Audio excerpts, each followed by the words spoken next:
हजुर नमस्कार। नमस्कार। मुस्कानजी, दुश्मनहरूको छातीमा टेकेर मुस्कान बर्साउँदै आउनुभयो है फेरि। हजुर, अब समग्रमा सबै मित्रहरूको सहयोगले गर्दाखेरि चाहिँ अब यो कविहरूको दुनियाँमा आउन सफल भएको छ। त्यसमा चाहिँ अब तमाम नेपालीपन भएका र कवि मन भएका मित्रहरूलाई चाहिँ म हृदयदेखि नै धन्यवाद दिन चाहन्छु। एकचोटि निर्दोष हुँदा हुँदै पनि कुशासनको कोठरीबाट बाहिर निस्किँदा कस्तो अनुभव भयो, सर्टकटमा सुनाइदिनु न। भित्र बस्दाको अत्यन्तै पीडाहरू र पीडा नै पीडा र यातनाहरू भोगिएको छु र जब यसबाट मुक्त भइसकेपछि चाहिँ मलाई के लाग्यो भने चाहिँ अब भित्र हुँदाखेरि चाहिँ हामीले त्यति हाम्रो देशको बारेमा, हाम्रो भाषा, धर्म, साहित्यको बारेमा चाहिँ अथाह सोच्छु र बाहिर आएपछि चाहिँ जुन चाहिँ कुरोहरू हामी लेख्छौँ देखेको कुरोहरूको टेक्स्टमा आउन जरुरत छ र यसलाई चाहिँ बाहिर चाहिँ यसलाई पोख्न जरुरत छ भन्ने र हाम्रो पीडाहरू चाहिँ लेख्न जरुरत छ भन्ने बोध गरेर बाहिर स्वतन्त्र हुनु भनेको चाहिँ हामी त्यतिखेर स्वतन्त्र हुने रहेछौँ जबसम्ममा चाहिँ हामीहरूलाई प्रत्येक जो शासन गरिरहेको छौँ र हामी शासित छौँ, उत्पीडित छौँ र हामी पीडामा छौँ र समग्र हाम्रो चाहिँ भूपालीहरूको चाहिँ जबसम्म त्यो पीडाहरू हल हुँदैन, जबसम्म भूपालीहरूले आफ्नो आवाजहरू र सीमान्तकृत भएको यो आवाजहरूलाई बाहिरसम्म ल्याउन सक्दैनौँ, तबसम्ममा हामी सबल र बुलन्द र अगल हुन सक्दैनौँ, तबसम्म हामी भूपालीहरू पछाडि पर्छौँ भन्ने चाहिँ मलाई लागेको छ। अन्तत जहाँ भुटानी रवि पुगेनन् त्यहाँ भुटानी कवि पुगेरै छाडे है। त्यो भन्दा पनि हजुर कस्तो भने एउटा त्यो ठाउँमा पुग्नुको लागि पनि मलाई चाहिँ अब साथीहरूले त्यहाँ पुर्याए तापनि म सबैलाई धन्यवाद दिन चाहन्छु, किनकि मैले अध्ययन गर्न पाएँ र जीवनको अध्ययन गर्नु र समाजको मनन चिन्तन र प्रकृतिको अध्ययन गर्न र आफैमा पनि र सृजनात्मक रूपमा पनि हामीले चाहिँ यो समाजको लागि र आफ्नो भाषा र आफ्नो धर्म जहाँनिर चाहिँ भुटानमा जलेको थियो आफ्नो संस्कार संस्कृतिहरू त्यसलाई चाहिँ उठान गर्ने र साहित्य मार्फत र अभिव्यक्ति मार्फत त्यसलाई चाहिँ अन्तर्राष्ट्रियसम्म पुर्याउनको लागि चाहिँ जित्नुपर्छ भन्ने त्यस्तो एउटा भावना छोड्यो र एउटा सोच आयो। त्यसप्रति चाहिँ मलाई के लाग्छ भने खुसी लागेको छ। तपाईँ अहिले जेलबाट निस्किसक्नु भएको छ, यो एकदमै खुसीको कुरा हो जो स्वतन्त्रताका हामी जन्तीहरूका लागि। तर यता झापा मोरङतिरबाट त पुराना घरेर अमेरिका पुगेका केही पलायनतावादीहरूले चाहिँ जितेनलाई जेलबाट ननिस्किने षड्यन्त्र गरिरहेका छन् र जितेनको बाहिर आउने बाटो ढोका बन्द गरिरहेका छन् भन्ने आवाज सार्वजनिक सञ्जाल मिडियाहरूमा सर्वत्र छ नि त। के भन्ने टिप्पणी दिन चाहनुहुन्छ यसलाई चाहिँ? यो गलत प्रचार हो।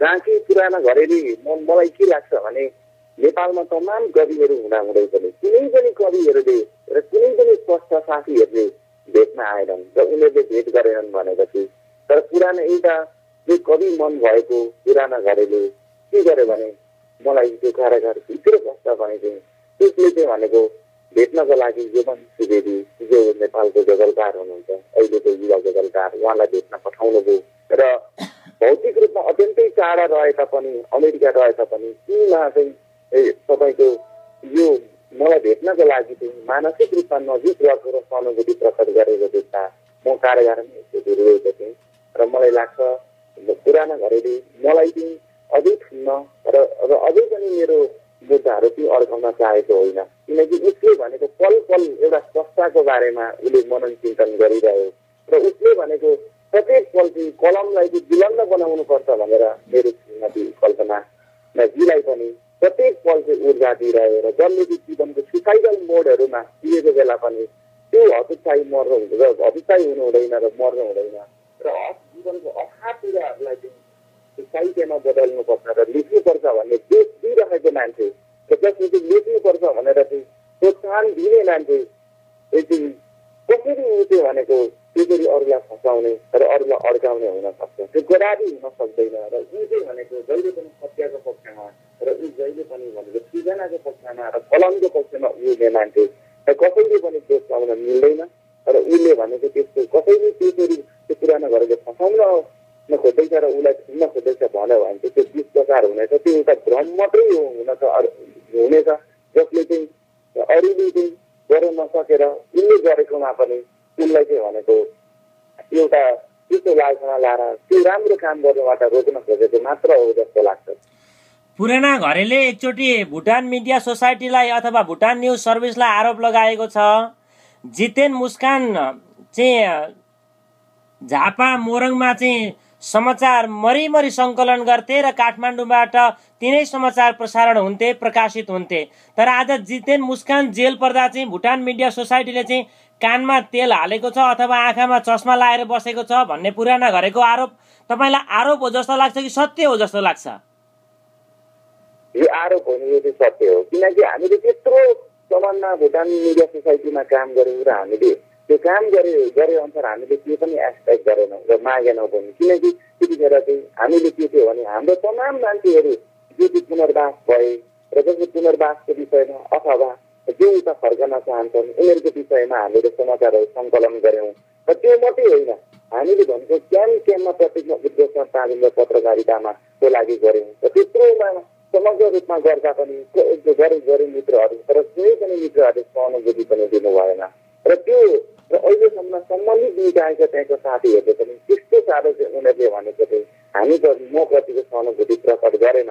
तर के लाग्छ भने तपाईँले भन्नुभएको कुरो त्यो चाहिँ मलाई ठिक लाग्यो। किनकि उनीहरूले भनेको सहानुभूति प्रकट गर्नु पर्ने, तर के गरे भने जुन हामीलाई त्यतिखेर चाहिँ एउटा प्रयोग मात्रै गरे र उनीहरूमाथि उठ्नको लागि गरे र उठ्नको लागि उनीहरू उठिसकेपछि हामीलाई एउटा युज गरिसकेपछि थ्रो गरे। र मलाई लाग्छ यो कुनै पनि मिडियामा सञ्चारमा गर्ने सहयोग योगदान गर्नेहरूलाई पनि कमसेकम उनीहरूले सम्झिदिएको भए र उनीहरूले पनि अलिकति दया राखिदिएको भए हामी चाहिँ यसरी चाहिँ बस्नु पर्दैन थियो, यत्रो लामो समयसम्म चाहिँ दुःख पीडाहरू चाहिँ पाइराख्नु पर्दैन थियो जस्तो लाग्छ। र तपाईँले जुन कुरो उठाउनुभयो त्यो सठिक कुरो उठाउनु भएको छ। तपाईँ जेल बस्नुभयो, तपाईँ जेल बस्दैखेरि तपाईँको कविता भुटानीसाहित्य.com मा छापियो र त्यहाँ आरोप पनि आयो यो यसरी जेलमै बसेका मान्छेको कविता चाहिँ यो गलत प्रचारबाट ल्याइएको छ अथवा यो चाहिँ जितेनको कविता होइन भन्ने खालको प्रचारबाजी पनि चलाइयो र भुटानीसाहित्य.com का प्रकाशक भक्त घिमिरेलाई पनि झन्डै सकस पारियो। तपाईँको कविता तपाईँले दिएरै छपाउनु भएको थियो कि पुराना घरले प्रचारबाजी गर्यो थियो? यो कविताहरू भनेको चाहिँ यो मैले कसरी पठाएँ भने यो चाहिँ त्यहाँभित्र अत्यन्तै भित्र संवेदनशील हुन्छ त्यहाँ कारागारभित्र। र त्यो पठाउनको निमित्त पनि यति बुद्धि विवेकहरू लाउनुपर्छ जहाँ हामीले खाजा खाने ठाउँमा र मासुहरू खाने भनेर ल्याइसकेपछि त्यो टिफिनभित्र लाइन्छ। टिफिनभित्र लगाइसकेपछि अरूले नदेख्छन्, किनकि सरकारको विपक्षमा हुन्छ। सरकारको विरुद्धमा हामी संस्थाहरू चाहिँ जहिले पनि के हुन्छ भने सरकारको विपक्षमा हुन्छौँ। हामी लेखकहरू कहिले पनि सरकारको विपक्षमा हुन्छौँ, किनकि हामी उहाँहरूलाई सचेत गराउन सक्छौँ र हाम्रो कलमहरूले जहिले पनि जो दमित छन्, शोषित छन्, पीडित छन् उनीहरूको आवाजहरू जोडिरहेका हुन्छन्। र त्यही अनुसारले हामीले त्यो कविताहरू त्यहाँबाट चाहिँ डाइरेक्ट निकाल्न सकिँदैन थियो र हामीले एउटा टिफिन खानाको लागि ल्याएको टिफिनभित्र चाहिँ त्यहाँभित्र लाएर चाहिँ बाहिर मेरो श्रीमतीलाई पठाएर र श्रीमतीले टाइप गरेर चाहिँ हामीले मेरो श्रीमतीले त्यो भोला चियाकोटी साहित्यिक नामले पुरानो घरे जुगलाई पठाएर र त्यहाँबाट चाहिँ .com मा चाहिँ प्रकाशित भएको। यो कुनै पनि प्रचारवादी रूपमा पुरानो घरेले आफैले लेखेर प्रकाशित गरेको होइन, जहाँ कि त्यो कविता कुन लेख्थ्यो भने देश पनि छ। र जसरी मैले भोगेको भावनाहरू र मैले जुन भोगेँ तिनीहरू चाहिँ उतारिएको छ। र मलाई लाग्छ कि अरूले यो कविता प्रकाशित गर्नको लागि ऊ भित्रै हुँदा बाहिर कसरी आयो भन्नाले हामीले पुरानो घरेले एउटा अत्यन्तै दूर दराजमा रहेर पनि उसले भनेको एउटा संस्थाको जो बन्दी संस्थाको जो कैदी संस्थाको चाहिँ सूचनालाई चाहिँ अरू आम भुटानीहरू र आम जो वेबसाइटहरूको एउटा परिवार छन्, गुगलको परिवार छन्, कसरी चाहिँ उसले ल्याउन सफल भयो र पीडाहरू व्यक्त गर्न चाह्यो भनेर उनलाई र भक्त घिमिरेजी जो हुनुहुन्छ जसले सहयोग गर्नु उहाँहरूले सलाम गर्नुपर्ने र पुरानो घरेको अभियान र पुरानो घरेको इन्डोमिटेबल स्क्रिप्टलाई चाहिँ अरूले च्यालेन्ज हान्नुपर्ने हो। र अरूले चाहिँ होइन यो भन्छ भने म त्यसको जवाबदेही हुनेछु, किनकि जसले लेख्छ लेखकले यो मेरो कविता हो पुरानो घरले लेखेको होइन भनेर भन्न सक्छु। किनकि पुरानो घरले एउटा जोस दिएको थियो, एउटा दम दिएको थियो लेख्नको लागि र उसले उत्साह र प्रेरणा दिएको थियो। त्यही प्रेरणाले चाहिँ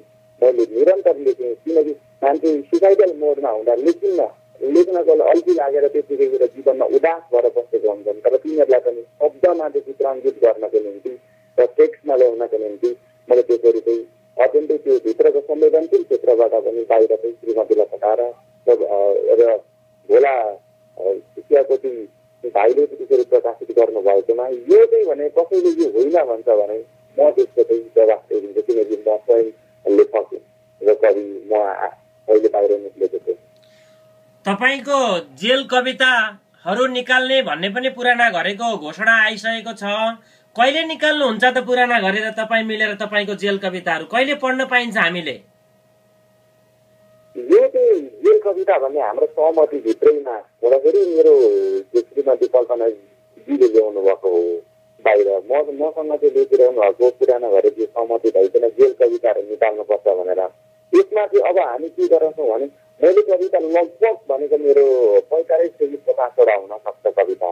त्यो चाहिँ अब हाम्रो आदरणीय मित्र जस्तो पुराना घरेज्यू र अरू पनि मित्रहरू र समान मित्रहरूको सहयोगद्वारा यसलाई तुरुन्तै बजारमा ल्याउनेछौँ। किनकि यसलाई चाहिँ मैले भएको पीडाहरू अरू हाम्रो मित्रहरू र स्वस्थ अनि स्वागत मार्फत मलाई पस्किन मन परेको छ र तपाईँको सहयोगले म यसलाई चाहिँ तुरुन्तै बजारमा ल्याउने मैले एउटा सोच बनाएको थिएँ।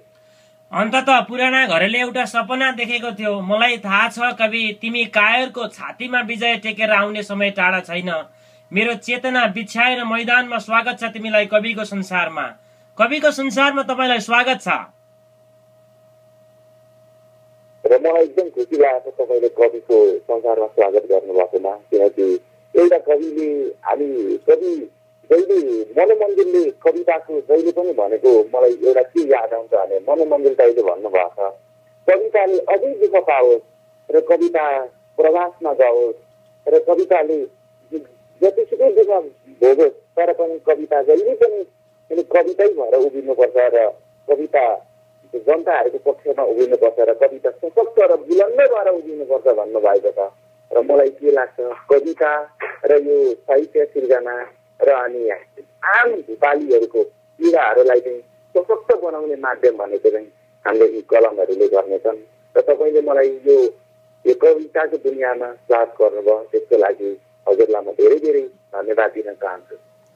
हवस् त, यी थिए भुटानी कवि जसलाई नेपालको कारागारमा निर्दोष 1 वर्षसम्म कोचियो, अनेक यातना दियो र पनि उनको कवित्व मरेन। उनले संसार दिनुपर्ने जुन चेतना थियो त्यो कसैले पनि मार्न सकेन। फेरि आज उनी जेल डायरी कविता संग्रह लिएर आउने बाचाका साथ भुटानी माहौलमा फेरि कवित्व स्थापना भएका छन्। उनलाई पुनः स्वागत छ।